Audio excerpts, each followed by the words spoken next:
से आइल रही करे कमाई हटे गरीबी का हो आज बुझाइल जाए के मन करे घरे की अब लॉकडाउन न बढ़े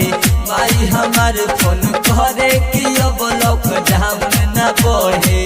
गाँव से आइल रही करे कमाई हटे गरीबी का हो आज बुझाइल जाए के मन करे घरे की अब लॉकडाउन न बढ़े माई हमार फोन करे की अब लॉकडाउन न बढ़े।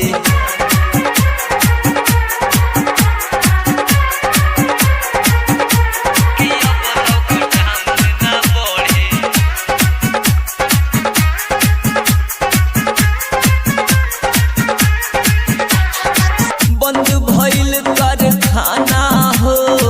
मिले न पानी दाना हो बंद भइल कारखाना हो मिले न पानी दाना हो खैले बिना हम कोई दिन हो रही दुबर पातर देह भूख न सही रोई के दिल हमार कहे कि अब लॉकडाउन न बढ़े जाए के मन करे घरे कि अब लॉकडाउन न बढ़े।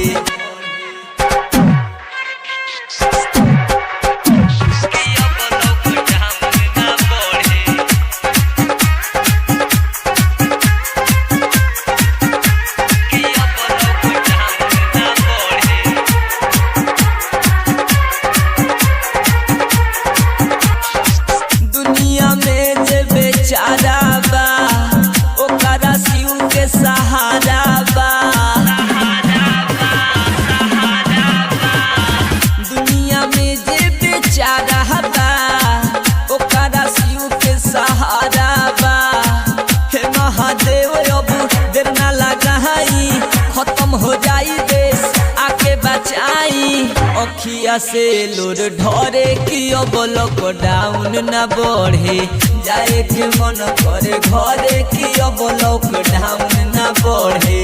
गाँव से आइल रही करे कमाई हटे गरीबी का हो आज बुझाइल जाए के मन करे घरे कि अब लॉकडाउन न बढ़े माई हमार फोन करे कि अब लॉकडाउन न बढ़े